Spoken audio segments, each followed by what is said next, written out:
ಹೊರ ರಾಜ್ಯದಿಂದ ಪ್ರತಿನಿತ್ಯ ಸಾವಿರಾರು ವಿದ್ಯಾರ್ಥಿಗಳು ಉನ್ನತ ಶಿಕ್ಷಣಕ್ಕೆ ಬೆಂಗಳೂರಿಗೆ ಬರುತ್ತಿದ್ದಾರೆ. ಜೊತೆಗೆ ನಗರಕ್ಕೆ ಕಳಂಕವನ್ನು ಹೊತ್ತು ತರುತ್ತಿದ್ದಾರೆ. ಇದಕ್ಕೆ ಬೆಂಗಳೂರು ಉತ್ತರದಲ್ಲಿ ನಡೆದಿರುವ ಈ ಘಟನೆಯೇ ಸಾಕ್ಷಿ. ಹೊರ ರಾಜ್ಯ ವಿದ್ಯಾರ್ಥಿಗಳ ಕೈ ಸೇರುತ್ತಿದೆ ಮಾದಕ ವಸ್ತು. ರಾತ್ರಿ ಹೊತ್ತು ರಸ್ತೆಗಿಳಿದು ಕಂಡವರ ಮೇಲೆ ಅಟ್ಯಾಕ್.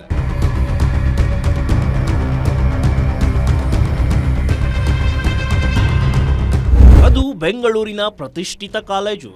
ಆದರೆ ಸದಾ ಒಂದಲ್ಲ ಒಂದು ವಿಷಯಕ್ಕೆ ಸುದ್ದಿಯಾಗುತ್ತಲೇ ಇರುತ್ತೆ. ಇದೀಗ ಹೊರ ರಾಜ್ಯದ ವಿದ್ಯಾರ್ಥಿಗಳು ಕ್ಷುಲ್ಲಕ ಕಾರಣಕ್ಕೆ ಬಡಿದಾಡಿಕೊಂಡು ಮತ್ತೆ ನ್ಯೂಸ್ನಲ್ಲಿದೆ. ಇತ್ತೀಚೆಗೆ ಈ ಹೊರ ರಾಜ್ಯದ ಪುಂಡರ ಪುಂಡಾಟಿಕೆಯಿಂದ ರಾಜ್ಯದ ಮಾನ ಮರ್ಯಾದೆ ಹರಾಜಾಗ್ತಿದೆ. ಈ ಸಿಸಿಟಿವಿ ದೃಶ್ಯವನ್ನ ಒಮ್ಮೆ ಗಮನಿಸಿ. ಇದು ಕಳೆದ 2 ವಾರದ ಹಿಂದೆ ನಡೆದಿರೋ ಘಟನೆ. ವಿದ್ಯಾಭ್ಯಾಸಕ್ಕೆ ನಗರಕ್ಕೆ ಬಂದ ಕೇರಳ ವಿದ್ಯಾರ್ಥಿಗಳು ಹೇಗೆ ಹೊಡೆದಾಡಿಕೊಂಡು ಅಟ್ಟಹಾಸ ಮೆರೆದಿದ್ದಾರೆ ಅಂತ.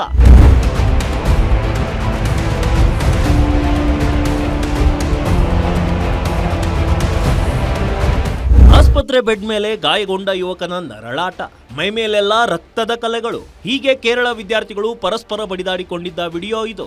ಇದೀಗ ಮತ್ತೆ ಇದೇ ರೀತಿ ಆಚಾರ್ಯ ಕಾಲೇಜು ಸುತ್ತಮುತ್ತ ಮತ್ತೆ ಗ್ಯಾಂಗ್ಗಳ ಹಾವಳಿ ಹೆಚ್ಚಾಗುತ್ತಿದ್ದು ಸ್ಥಳೀಯರು ಆತಂಕ ವ್ಯಕ್ತಪಡಿಸಿದ್ದಾರೆ.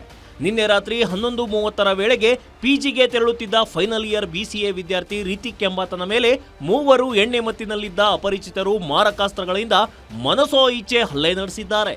ಸುಮಾರು 7 ರಿಂದ 8 ಮಂದಿ ಯುವಕರು ಸೇರಿಕೊಂಡು ರಿತಿಕ್ ಮೇಲೆ ಮನಬಂದಂತೆ ಹಲ್ಲೆ ಮಾಡಿದ್ದು, ಸಂತ್ರಸ್ತನ ದೂರಿನ ಮೇರೆಗೆ ಮಾದನಾಯಕನಹಳ್ಳಿ ಪೊಲೀಸ್ ಠಾಣೆಯಲ್ಲಿ ಪ್ರಕರಣ ದಾಖಲಿಸಲಾಗಿದೆ. ಈ ನಡುವೆ ಮಧ್ಯರಾತ್ರಿ ತನಕ ರಸ್ತೆಯಲ್ಲಿ ಯುವಕರ ಗುಂಪುಗಳು ತಿರುಗಾಡುತ್ತಿದ್ದರೆಂಬ ದೂರುಗಳು ಬಂದಿವೆ. ಎಣ್ಣೆ ಮತ್ತಿನಲ್ಲಿರುವ ಗ್ಯಾಂಗ್ಗಳ ನಡುವೆ ನಿರಂತರವಾಗಿ ಕಿರಿಕ್ ಗಲಾಟೆ ನಡೆಯುತ್ತಿರುವುದರಿಂದ ಸ್ಥಳೀಯ ವಿದ್ಯಾರ್ಥಿಗಳು ಭೀತಿಗೊಳಗಾಗಿದ್ದಾರೆ. ಜೊತೆಗೆ ಸುಲಭವಾಗಿ ಮಾದಕ ವಸ್ತುಗಳು ಕಾಲೇಜು ವಿದ್ಯಾರ್ಥಿಗಳ ಕೈ ಸೇರುತ್ತಿದ್ದು ಸ್ಥಳೀಯರು ಆಕ್ರೋಶ ಹೊರಹಾಕಿದ್ದಾರೆ.